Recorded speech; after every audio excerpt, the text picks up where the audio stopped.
Hello, everybody. Welcome to Live Interactive English. I am Shane. And I'm Matt. And today we're going to be looking at part 2 of the buried truths of ancient Egypt. So what we've been doing is looking at some myths about ancient Egypt. And yeah, you know, there are a lot of myths floating around society. Yeah, some myths, like commonly believed things that turn out not to be true. So what are some of the, common myths that people believe? Well, like I was always told that I shouldn't swim I had to wait 1 hour to go swimming after I ate. Yeah, I would get a cramp or something. I always believed that too. People would always say, you can't swim for 1 hour after eating because you'll get a cramp and then you'll drown because you won't be able to swim. I didn't hear the drowning part, but I guess that does follow because you get the cramp. It was always told to me that like you could die if you go swimming, if you eat and go swimming within 1 hour. Mine was, yeah, my parents were just like, don't, you're gonna get a cramp. They weren't like, and you're gonna die. Okay, yeah, what are some other myths that are pretty commonly held? People used to say when I was young that if you swallow gum, 7 years. It will stay, in your body for 7 years. Like the idea was it's sticky, right? So it's gonna stick to your stomach or something. Or it just doesn't, because it's not food, so it doesn't digest. Right. But really, it just digests like anything. It doesn't digest, actually. Oh. But it does go through your digestive system. Okay, sure. I guess there's no nutrients in there, right? But it gets broken down and excreted from your body just as quickly as probably anything else. Yeah. So, do you have any others? Well, I was just thinking, like in Taiwan, like there's all kinds of myths that I hear. It was raining the other day, and they were talking like, the acid rain. Why people are always so diligent about umbrellas here. They don't want to get their hair a little bit wet because they think their hair is going to fall out. Right, the idea that, acid rain or any kind of like acidity will make you go bald. People freak out here when it starts to rain. But in fact, in Canada or America, we've never heard this before. And in fact, people will put, lemon juice, which is very acidic, in their hair sometimes to change the color of their hair. So, and that doesn't make their hair fall out. Okay. Shane did that. He still has hair. I still do. Okay, why don't we get into some more myths about ancient Egypt?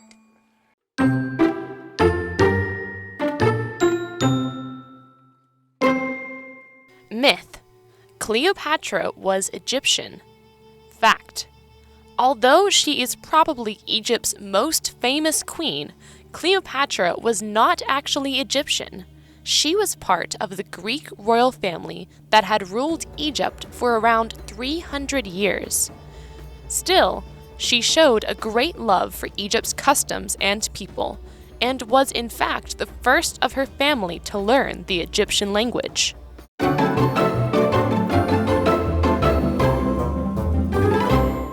Okay, so we're going to be looking now at part 2 of the buried truths of ancient Egypt, and we're going on to a new myth. So to recap, we've had 2 myths exposed so far, right? So the first myth had to do with all Egyptians get mummified. They all become mummies, which in fact was only reserved for people with a lot of money.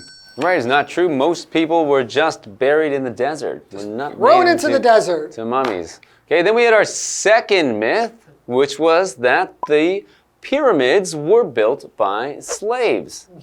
And as we've learned, that was in fact not true because they were actually farmers who were paid to work on the pyramids, and they were also given food and housing, and in addition were buried next to the pyramids if they died on the job.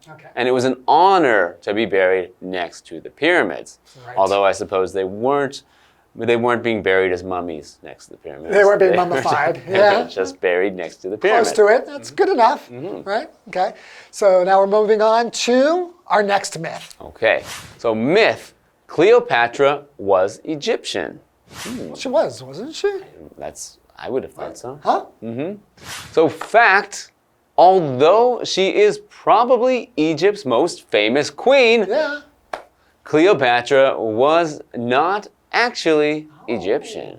Interesting. Okay. So she was part of the Greek royal family that had ruled Egypt for around 300 years. Which is actually interesting because, in fact, when we just look kind of close to home, we see the monarchy in Great Britain, right? And the royalty there is constantly coming from other countries, right. moving around. Even now, we have somebody who's American who was born into... Oh, yes, that's right. So there's an American in the, in the British royal family, right? So, yeah, so I guess that does make sense that she was an Egyptian ruler, but she wasn't from Egypt. Right, she's actually from Greece. She's Greek. Okay. Still, she showed a great love for Egypt's customs and people and was in fact the first of her family to learn the Egyptian language. Okay, so that's a good way to show that you are embracing the culture of the place where you are staying, is to get involved and learn the language. Right, okay, so we have a vocabulary word, custom. So custom is a noun, and a custom is an accepted way of behaving or of doing things in a society or a community. So, for example, the festival was celebrated with traditional customs.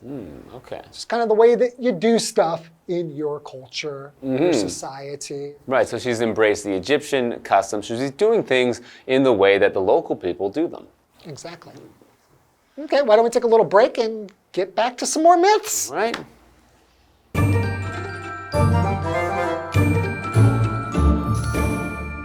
Hello， 大家好，我是 Hanny。我们今天要继续来破解关于古埃及的迷思。那么下一个迷思是埃及艳后 Cleopatra 是埃及人，但事实是虽然 Cleopatra 她可能是埃及最著名的女王，可是她实际上并不是埃及人哦，她是统治埃及大约300年的希腊王室的成员。那尽管如此，她对埃及的习俗还有人民表现出非常大的热爱，她还是家族当中第一个学习埃及语言的人。好，来看单字 custom 表示习俗风俗。那刚刚讲到王室，老师们有用到这个 royal 加上 ty 变成名词，就可以指王室、皇族或是王室成员。还有用到 monarchy monarchy， 那这个名词它表示君主政体或是君主制国家。介绍课文中。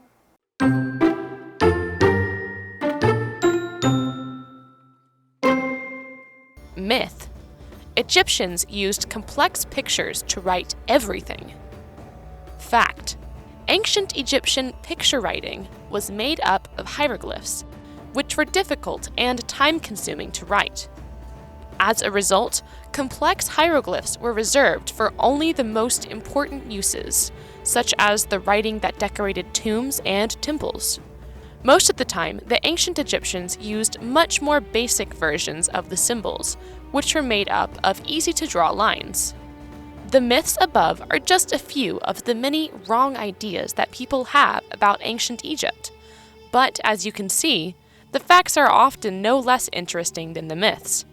And as with any ancient culture, there are still many truths about ancient Egypt yet to be discovered.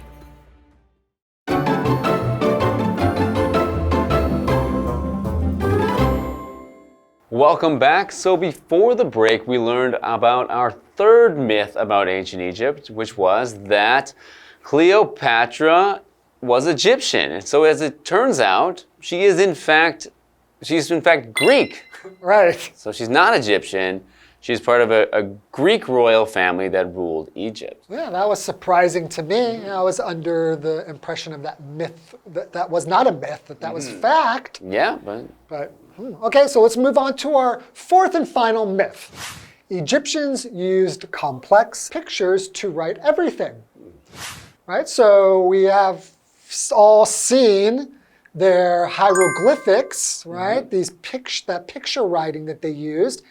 And we just kind of assume that's just how everybody wrote. They just drew all these pictures, right? Not a fact. So first, let's look at this vocabulary word, complex.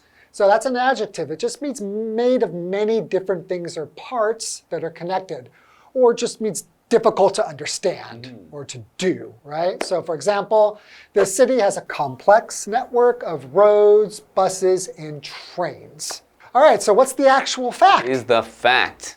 So the fact is that ancient Egyptian picture writing was made of hieroglyphs, which were difficult and time-consuming to write. So as a result, complex hieroglyphs were reserved for only the most important uses, such as the writing that decorated tombs and temples. And this is probably where we kind of got all of we didn't know anything but what we saw in these temples and in these tombs, and we just assumed that's just their writing. Right, so most of that writing in temples and tombs would have been, carved into stone. Right. So it would have, lasted for a very long time and been preserved, where it's, much more difficult to keep the, simple writing that someone wrote on a piece of paper that they threw to the side, and, it doesn't last as long, so it's difficult to see that, and we wouldn't have known about it. Yeah, and it's this kind of art when you're writing it, when you're putting it up on the walls and stuff, you want it to be beautiful and kind of ornate. So putting these full pictures kind of serve that function. It was just reserved, this type of writing was just reserved for these kind of special occasions or places. That's right. So to reserve something means to keep or have for a time when you need it. So, or a time when you can utilize it best. So in this case, in the temples and tombs, you want to use the more fancy, the more ornate drawings to show that it's something special. Right. So for example, Alexa reserves these knives and forks for special dinners. Ah, okay. You want to save the fancy knives and forks for your fancy guests. Right, and we'll just give you the plastic ones. Yeah. Right. Okay, so decorate is another vocabulary word, which is a verb. So to decorate means to make something look more attractive or beautiful by putting things on it. So for example, we decorated the birthday cake with colorful letters.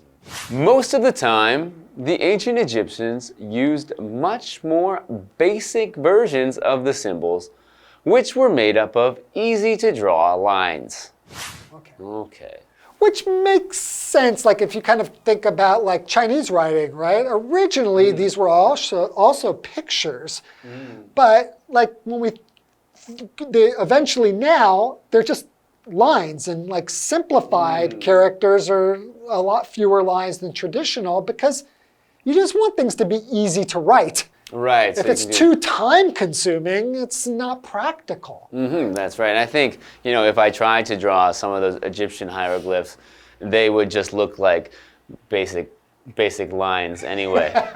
Right. So what's basic mean? So basic means simple or from the original. So base, it means original, the base of something. So basic means that it is the simplest form, or is a simpler way to do something. It's easier, it's not complex, as we mentioned earlier, the opposite. So I have a basic phone that doesn't have many functions. So you don't have an iPhone or a smartphone, you just got a basic phone. Oh, so sad. So symbol, so speaking of Apple, right? Like the symbol. What is a symbol? A symbol is a person, an object, or an event, etc., that represents a more general quality or situation. So for example, a $sign is the symbol for money. So when you look at that thing, it makes you think of something else, right? Continuing, the myths above are just a few of the many wrong ideas that people have about ancient Egypt. But as you can see, the facts are often no less interesting than the myths. Yeah, I think, why do we have these myths sometimes? Because the facts are actually just as interesting. Of course. And as with any ancient culture, there are still many truths about ancient Egypt yet to be discovered. Okay. Yeah, so a lot of things we still don't know. So we have a what do you think question, Shane. So what do you think? Have you ever believed a myth about a historical topic?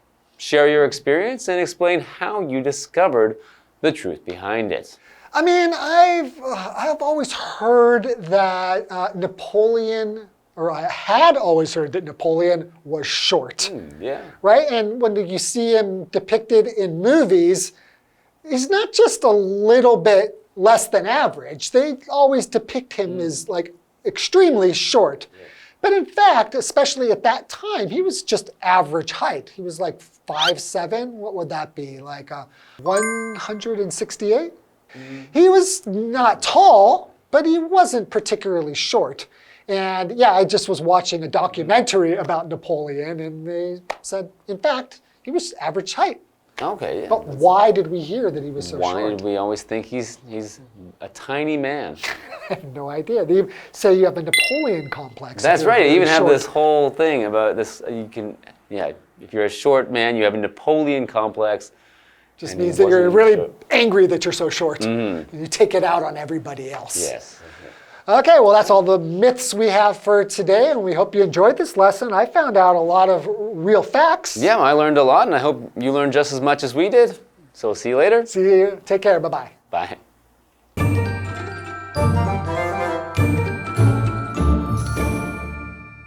好，那下一个迷思是，埃及人用复杂的图画书写所有的事情。可是事实是啊，古埃及的那种图形文字是用象形文字组成的。那么书写起来又困难又很花时间，因此啊，这些复杂的象形文字只保留用在最重要的用途上，像是装饰陵墓啊，还有神庙的文字。大多数的时候，古埃及人他们会使用更简单的符号版本，那是用容易描绘的线条所组成的。好，文中这个 hieroglyph 它是指象形文字。那么单字 complex， 那么当形容词我们会念作 complex， 它表示复杂的、难懂的。那么 reserve 是动词，表示保留、预留或是预约。Matt 老师在讲解的时候，他用到 utilize 这个字 ，utilize， 那这个动词呢，它表示使用、利用。还有 decorate， 它表示装饰或是装点。老师们刚刚还有用到一个形容词，我们可以学起来叫 ornate，ornate 可以形容装饰华丽的、富丽的、华美的。好，再看到下一个单字是 basic， 它表示初阶的啊、简单的、基本的、基础的。那么 symbol 表示符号、象征。好，那刚刚老师们在回答 What do you think question 的时候呢 ，Shane 老师就有提到拿破仑常常被描绘成比较矮的形象。可是老师看纪录片发现拿破仑其实不算矮耶，他的高度算是当时的平均身高。那老师用到 depict 这个字 ，D-E-P-I-C-T， 它表示描绘、描述或是刻画。还有 documentary， 就是在 document 后面加 A-R-Y， 那这个名词表示纪录片。好，老师们还有提到 Napoleon complex 拿破仑情节。这时候呢，我们看到这个字是念 complex 当名词，它表示情节。而拿破仑情节大致上就是在讲说，身形矮小的人可能会因为自卑感比较强，然后就更容易表现出那种好战啊、暴力等等的特性，去弥补内心的自卑情节。好，我们最后来看3个重点，进入文法时间。好，我们来看第一个重点是 make up 可以指组成、构成。我们要表达说某事物由什么构成，或是包含什么什么。来看看它的主动用法，就是用组成部分加 make up 加整体。那被动用法是以整体当主词 be made up of 加上组成部分。举例来说 ，numerous islands make up the country。也可以说 the country is made up of numerous islands。那个国家由许多岛屿组成。那第二重点是 as a result， 表示因此结果，它是副词片语，用来带出结果。那可以把它摆在句首、句中或句尾。例如 ，Frank had been under a lot of stress at work, and as a result, he became ill。Frank 的工作压力很大，结果他生病了。那比较一个用法是 as a result of， 则是片语介系词，后面就要接表示原因的名词或动名词，去表达说由于怎么样，因为怎么样。像 Frank became ill as a result of stress at work。Frank 因为工作压力而生病。好，那第三个重点是 be no less 形容词 than 是表达说不比什么什么少。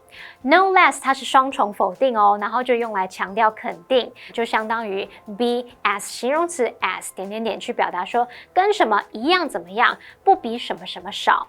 好，我们看个例句比较清楚。Elaine is no less successful than her husband. Elaine 跟她的先生一样成功。那也可以说 Elaine is as successful as her husband. 好，那么以上是今天的讲解，同学别走开，马上回来哦。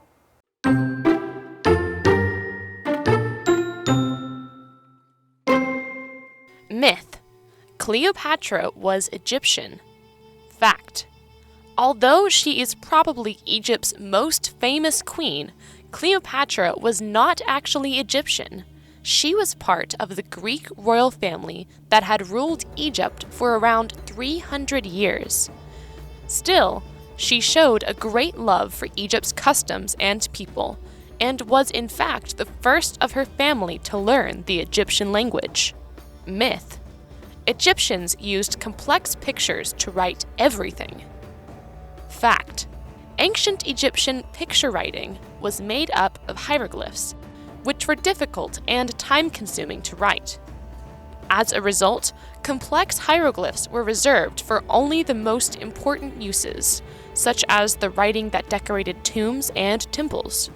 Most of the time, the ancient Egyptians used much more basic versions of the symbols, which were made up of easy-to-draw lines. The myths above are just a few of the many wrong ideas that people have about ancient Egypt. But as you can see, the facts are often no less interesting than the myths. And as with any ancient culture, there are still many truths about ancient Egypt yet to be discovered.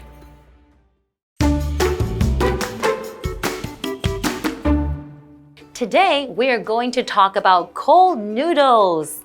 I love eating cold noodles, and you can get them anywhere in Taiwan. But we're not talking about any kind of cold noodles today. We're going to talk about cold noodles in Chiayi. And what's so special about them? They put mayonnaise on top of it. A lot of people told me that it's very, very delicious. So let's take a look. In Chiayi, there is an especially unique dish. It's called mayonnaise cold noodles, one of Chiayi's specialties. Like other cold noodles, they include sesame sauce, soy sauce, cucumber, garlic, and so on. But in Chiayi, the cold noodles are also topped with mayonnaise. In Chiayi, the mayonnaise used for cold noodles is also called white vinegar. No one exactly knows where the name white vinegar came from. Some people think it has to do with its ingredients. The Japanese-style mayonnaise used in this dish usually contains white sugar and vinegar. Different from ordinary cold noodles, Chiayi's mayonnaise cold noodles use flat noodles, otherwise known as sprout noodles. This kind of noodle pairs best with a thick sauce. Besides white vinegar, other ingredients and sauces are also added to the dish to improve its flavor. Mayonnaise cold noodles are very refreshing, especially on a hot day. The combination of white vinegar and other sauces is perfect. Some people also order a cold dish as one of their side dishes. Preserved eggs and tofu are common cold dishes. There are many shops in Chiayi that sell mayonnaise cold noodles. If you want to eat something found only in Chiayi, mayonnaise cold noodles are your best bet. After learning about the cold noodles in Chiayi, I'm getting really hungry already. So next time when you visit Chiayi, don't forget to try their unique mayonnaise cold noodles. And this is all the time we have for today, and we'll see you guys next time. Bye-bye.